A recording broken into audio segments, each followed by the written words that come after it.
Chapter 3. Ruins. "Run the scan again, Peppy," Fox ordered. It was the 10th, maybe 20th time he requested the life scan, each time sounding more urgent. Across from him, at the navigation controls, Peppy's old but nimble fingers moved swiftly, inputting instructions for the ship's scanners. There was a telltale bloop sound as the ship initiated the scan, invisible beams roving the space for any trace of life. Fox sat, muscles tense, fixated on the screen that was attached to his armchair. After a short interval, a familiar but ominous message flashed on screen. 0 life signs detected. Fox averted his gaze, his nails digging and scratching the leather armrests of his chair. He felt a reassuring squeeze on his shoulder, the familiar delicate touch easing his tension. In his peripheral vision, he caught a glimpse of gold attached to the comforting hand, his wife's wedding ring. He craned his neck to see Farah at his shoulder. Her amber eyes were fixated on the forward viewport as though her perception outpaced the scanners. She was composed and stoic as always during times like this, however. The persistent shifting of her fennec ears betrayed her unease. Fox sighed, trying to regain his composure. He followed Farah's gaze at the floating debris that was growing larger and larger as his command ship kept its course. "How far of a radius was the last scan?" Farah asked, ears pivoting to hear Peppy's answer. Peppy's face softened. "The last scan was at its peak range, twice the distance between us and our destination," Peppy drawled. "Thanks, Peppy. Can you set the scan on a loop?" Farah asked. "Sure thing, honey. I'll set it to go off every 10 minutes. Peppy entered the command prompt, and the console chimed a confirmation. It did little to ease Fox's nerves. The last scan had reached the remains of his father's research station, and beyond it. If Alex was there, it should have detected him. He could feel Farah's grip on his shoulder tighten ever so slightly. She was thinking the same thing. Fox closed his eyes, recounting the events of the last few weeks. It had been 2 years after the climax of the Lilat War, the death of Andros and his hold on Venom, when he proposed the expedition to his father's research station, the Spillman, to his team. The station contained all of his father's work and passion he performed for the Cornerian military infrastructure. More importantly, within the recesses of the station were the coordinates of his father's last known location. The prospect of closure was too much of a pull for Fox, but he needed someone who knew the station and wielded the proper security clearance. Alex, his adoptive brother, and the other half of James Mccloud's legacy. He had his own reasons for wanting to tag along. While the station served as the starting place for Fox's scavenger hunt, it held a deeper significance as the birthplace for Alex. He didn't envy the existential plight that his brother had inherited. He was the byproduct of a joint experiment between his father and the now infamous Dr. Andros. Biological evolution manipulated to create a species immune to infectious diseases native to inhospitable planets like Venom. But the machinations of Andros had muddled things in a way that resulted in his exile to Venom and left the Mccloud family with a strange living being floating in a stasis tank. What followed was a cautious integration of the human into Fox's family. Birthdays, holidays, pictures, family trips, sharing toys, especially that one. Fox had been an only child up until the age of 5, longing for fraternal companionship. He had been too young and ignorant to think too critically about the circumstances around Alex's origins. He finally had someone to share the joys and hardships of childhood with. His parents, more so his mother Vixie, were a bit skeptical as to if the pair would get along or be socially compatible. Still, they arranged for the two to meet, Alex aged 4, Fox a year his senior. While he was still waiting for the scan to loop again, he relived better times in the memory of that first meeting. Alex was holding James's hand and shyly looking at the carpet of their home, not yet brave enough to look Fox in the eye. Across from the pair, Vixie was holding Fox by the shoulders. The scene looked almost comical, like a pretend game of exchanging prisoners. Fox had looked up at his mother and remembered how she had coached him before meeting Alex. It's a big deal for him. He's coming into this world and this family for the first time, so don't feel discouraged if he's skittish or shy, she had said. How do I make him not feel that way? Fox had asked. Vixie had taken his tiny hand in hers, fingers lightly pressing his palm, as though imbuing him with her confidence. Be gentle first, kind second. He has to come to you, his mother said, caution underlining her words. Taking them to heart, Little Fox slowly reached out his hand to Alex and said, "Hi, my name is Fox. Want to see our room?" Then with more uncertainty, I have toys. Maybe we can play," or he trailed off, seeing Alex's expression becoming more shy, retreating around his father's leg. To Fox's credit, he didn't persist, and he didn't reach. He just felt deflated. For a long moment, no one spoke. Then, to both Fox's and his parents' surprise, Alex had stepped around his father's side. His shy expression was gone, replaced with innocent curiosity. He reached out and took Fox's hand at the same time he said, "My name's Alex. What kind of toys do you have?" Fox smiled. Gently pulling Alex along, he said, "Follow me, I'll show you." "Okay," Alex said, letting himself be led by Fox to their room. Before he had turned to pull Alex along, he could see over his shoulder his parents beaming at him with pride, their eyes turning glassy. "Be gentle. Be kind," Fox reminded himself. He let his brother gradually acclimate himself to his environment when they entered their room. Alex's eyes roved left to right, taking in the walls, the windows, the two beds at either end of the room, and finally the wooden toy chest next to Fox's bed, his blue eyes lighting upon it. His gaze met Fox's and became coy, in the way all children do when uncertain how to express a want. Fox happily indulged his curiosity and theatrically opened the chest for him. He let Alex handle the action figures, puzzles, and replicas of his favorite spaceships. Occasionally he would turn to Fox, and each time Fox explained each toy Alex had selected. He would listen intently and then fiddle with the toy before putting it back with gentle care. After playing for a bit, the pair found themselves in the living room of their home watching cartoons. Again, Fox did his best not to pester the human too much. Still, it couldn't be helped. "Are you liking it here so far?" Fox asked. Alex had been sitting next to Fox on the couch, his eyes fixed on the screen were now cast downward shyly in response. "It's a lot, isn't it?" Fox asked. He said nothing. "You know, I was nervous too, but I guess we all are. I guess it feels good to know you're not alone in that feeling." He sighed to himself. "Or at least that's what my mom tells me." Again, Fox felt the urge to reach out, but stilled himself. It wasn't until Alex had shifted closer, resting his head on Fox's shoulder, that he gave his silent answer. After a long moment of silence that was punctuated by the chatter emitted from the TV, Alex spoke. "Yeah, I think she's right," he said softly. "It's all so new and strange, but I guess that's what I'm like for you too." A frown marred Fox's face. There was something eerie in that statement. "You're right, but I hope it's not bad or—" he fumbled, struggling as he tried to find the proper word in his limited toddler vocabulary. "Well, I hope you don't feel icky," Fox said. Alex chuckled at this, his gloomy eyes becoming warm. "Maybe for a little bit I felt icky, but it feels far away now, like it can't reach me," Alex said. "Well, if you feel icky, let me know, okay?" Fox said as confidently as he could.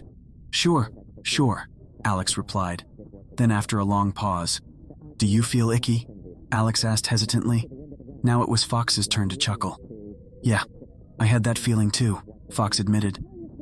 Alex chewed this over for a bit. "Well, if you feel icky, you can tell me too. Maybe I can make it go away," Alex said. Fox looked across the room at his mother, who was seated in a recliner with iced tea clutched in her hand. "You hear that, Mom? If anyone feels icky in the house, you need to tell me or Alex right away," Fox said with earnest sincerity. Her face twisted up in an amused snort. The ice in her drink clinked and jingled as she stifled her laughter. The trio continued their silent viewing, the living room gradually darkening as the day ebbed away. Fox could hear Alex breathing steadily. He looked over and saw he was fast asleep, his head still resting on his shoulder. He was starting to feel sleepy himself. The light from the TV was beginning to become an eye strain. He heard his mother's muffled footsteps on the carpet, but didn't turn to look at her. "Need me to rescue you? I can put him to bed if you want to stay up," she said. "No, that's okay, I think I'm tired too," he said. Then more quietly, as if he might be overheard, "I want to be close in case he's, afraid of the dark." She smiled warmly at him. "Come on, boys, let's get you both to bed," she said. She carried Alex to bed with Fox in tow. The stress and nerves of the day must have exhausted the younger boy. He didn't so much as stir when Vixie carried him into the well-lit bedroom. She quickly slid him under the covers, and Fox hit the dimmer switch, darkening the room. He settled himself in and watched his mother, who was sitting on the edge of Alex's mattress. He observed, puzzled as she stared curiously at Alex's sleeping form, her hand slowly running down his head to his cheek. She looked troubled at first, but she looked at Fox, then back at Alex, and her face became that radiant glow he was familiar with. She leaned down and kissed Alex's cheek, then pressed her nose to his dark hair and inhaled. Why do moms like to smell their kids? Don't they know that's weird? He thought to himself. She then came to his side of the room, kneeling at the edge of his bed. He likes you, she whispered. Fox simply nodded as she kissed him goodnight. Over time, the pair grew gradually closer. Fox had made an effort to create a comfortable environment for his new sibling, displaying patience and kindness despite his brother's introverted nature. Eventually, his efforts had paid off, and Alex had come to show love and acceptance back. The shy and uncertain boy had grown into his own, and the Mccloud household was all the livelier for it. It was almost perfect. But it didn't take long for the human to realize he was different. It was subtle at first. Tentative questions whispered to Fox in their shared room before sleep.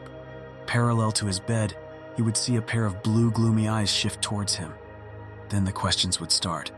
They were easy to dismiss at first with a game or a show to watch, or the simple, I don't know. But as time went on, the questions became more frequent, and to Fox's dismay, Alex began to glance at families, then at himself, and then at his own family. In instances like that, Fox would pull Alex to him, and that worrisome face, the one that questioned his belonging, evaporated. He had the same look when Fox asked him to join him on his trip to their father's research station. Even after all this time, the mystery of the past had gnawed at him. He shouldn't have let him go on his own. He should have made him stay. He should have pulled him close like he always did. His chair screen chimed again, pulling him from his thoughts. 0 life signs detected. He looked again out towards the floating debris, the remains of his father's research station. This shit was better left alone, he thought gloomily. Then he said out loud, how long until we're within range for extraction? Peppy turned in his chair, drumming his fingers on his armrest. About 20 minutes, give or take. You want to suit up and snag him? Peppy asked. Before Fox could reply, Farah quickly chimed in. I'll do it. 2 of you can take an R-wing each and cover me. Fox glanced over at Falco, his ace pilot. He was perched on the forward section of the Great Fox's bridge, his legs dangling over the side of the holographic navigation table as he sat on its edge. The surface served as a space that could simulate various structures, astronomical charts, people, technical data, and other vital visual info that could be projected in 3-dimensional space. Hovering over the table was a perfect digital depiction of the wrecked Spillman station. Falco was studying the slowly rotating hologram intently, his avian features and feathers shifting in focus. The neurons and synapses in his brain sparked as he calculated flight paths, vectors, speeds, and other variables required to navigate the hazardous minefield of debris. If Falco couldn't do it, then no one could. He turned to Fox. His beak quirked into a smirk as he gave a subtle nod. I can cover her, Fox, and snag them both on the way back, Falco said. Despite it all, Fox smiled. Falco would never take any unnecessary risks. The man might be brash, but it never shadowed his skill in a cockpit or his devotion to his team. He was no liar. If he said he could do it, it was almost a guarantee. All right, it's a plan. Farah will suit up and ride Falco's R-wing into the remnants of the station.